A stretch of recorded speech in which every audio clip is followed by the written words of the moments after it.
अस्सलाम वालेकुम बच्चों, लेक्चर नंबर 6 क्या नाम है मैं रिकॉर्ड कर रही हूँ। चैप्टर नंबर 2 एटॉमिक स्ट्रक्चर का क्लास 9 की स्टूडेंट्स का कंक्लूजन में बहुत अच्छे से समझा चुकी थी। अगर नहीं समझ में आया दोबारा मुझे मैसेज करो, मैं दोबारा वीडियो रिकॉर्ड करूँगी।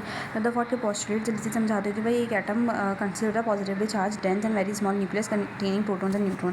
भाई रदरफोर्ड ने जो बताया, रदरफोर्ड ने जो पोस्टुलेट्स दिए उसके मुताबिक कि एटम मुश्तमिल होता है पॉजिटिवली चार्ज स्मॉल से न्यूक्लियस में जो सेंटर वाला पार्ट होता है, ठीक है ना, जो कि क्या नाम है पॉजिटिवली चार्ज होता है, उसको हम बोलते हैं न्यूक्लियस। जो कि सेंटर वाला पार्ट होता है वो डेंस होता है यानी कि भारी होता है। क्यों? एटम का जो पूरा मास है ना वो किस पे कॉन्सेंट्रेट करता है, वो क्या नाम है न्यूक्लियस पे डिपेंड करता है। ठीक है, मतलब एटम का जो असल मास है वो कहाँ आएगा, न्यूक्लियस में। न्यूक्लियस के अंदर क्या होता है, प्रोटॉन और न्यूट्रॉन होते हैं। और न्यूक्लियस पॉजिटिवली चार्ज इसलिए होता है कि उसके अंदर क्या होता है, proton which is positively charge, और न्यूट्रॉन का कोई चार्ज नहीं होता। ठीक है ना।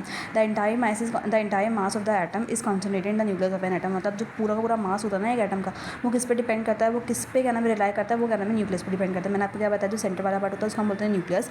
न्यूक्लियस का चार्ज क्या होता है, पॉजिटिव चार्ज होता है। ये डेंस होता है, भारी होता है, क्योंकि एटम का जो पूरा मास है वो किस पे कॉन्सेंट्रेट करता है, न्यूक्लियस ऑफ एन एटम पे। ठीक है। अच्छा, the nucleus is surrounded by large empty spaces. Nucleus के राउंड क्या होता है, लार्ज बहुत ज़्यादा क्या होता है, एम्प्टी स्पेसेस होता है, खाली खाली जगह होती है, जिसको हम क्या बोलते हैं, एक्स्ट्रा न्यूक्लियर पार्ट। जिसको हम क्या बोलते हैं, एक्स्ट्रा न्यूक्लियर पार्ट, जहाँ पे क्या नाम है इलेक्ट्रॉन्स हमें मिलते हैं, जहाँ पे इलेक्ट्रॉन्स हमें क्या मिलते हैं, ज़्यादा मिलते हैं। We are probability of finding an electron is maximum. जहाँ पे इलेक्ट्रॉन्स आपको क्या नाम है ऑर्बिट में रिवॉल्व करते हुए नजर आएंगे। ठीक है ना।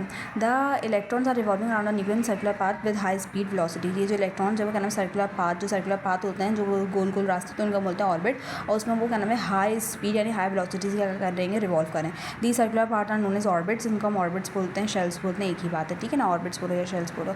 An atom is electrically neutral. एक एटम क्या इलेक्ट्रिकली न्यूट्रल है, पिछले लेक्चर्स में समझा चुकी हूँ वो इलेक्ट्रिकली न्यूट्रल क्यों है। क्योंकि अगर उसके पास एक इलेक्ट्रॉन है तो एक ही प्रोटॉन है, जिसकी वजह से क्या हो रहा है, प्लस माइनस होकर क्या नाम है वो कैंसिल हो जा रहा है, न्यूट्रलाइज हो जाए। एटम का अपना कोई चार्ज नहीं है, क्योंकि उसके पास एक इलेक्ट्रॉन है तो एक प्रोटॉन है, जिसकी वजह से अगर क्या नाम है आपकी बॉडी के अंदर प्लस माइनस बराबर है ना, तो आप क्या हो, न्यूट्रल हो, यानी आपकी बॉडी का कोई चार्ज नहीं है। अगर मेरी बॉडी के अंदर नेगेटिव चार्ज ज़्यादा है तो मेरी बॉडी क्या है, नेगेटिव। अगर मेरी बॉडी में पॉजिटिव चार्ज ज़्यादा है तो मैं क्या हूँ, पॉजिटिव।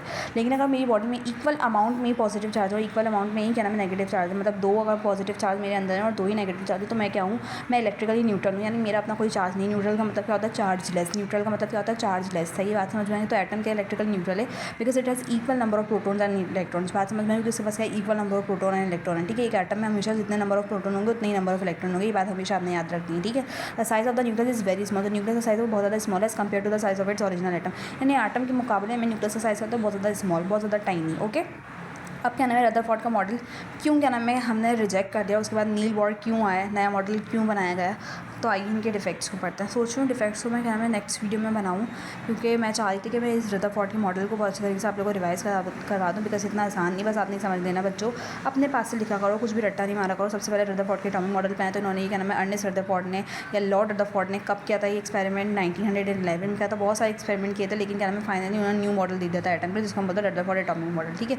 और जो एक्सपेरिमेंट किया था उसको हम बोलते हैं गोल्ड फॉइल एक्सपेरिमेंट। उसको हम क्या बोलते हैं, गोल्ड फॉइल एक्सपेरिमेंट। और रेडिएटिव एलिमेंट क्या होता है, ऐसा एलिमेंट, रेडिएटिव एलिमेंट क्या होता है, जैसे कि यूरेनियम हो गया, रेडियम हो गया, पोलोनियम हो गया। तो रेडिएटिव एलिमेंट वो एलिमेंट होता है जिसका न्यूक्लियस होता है अनस्टेबल और जिसमें से क्या होती है हार्मफुल रेडिएशंस निकलती हैं, जैसे कि अल्फा बीटा एंड गामा।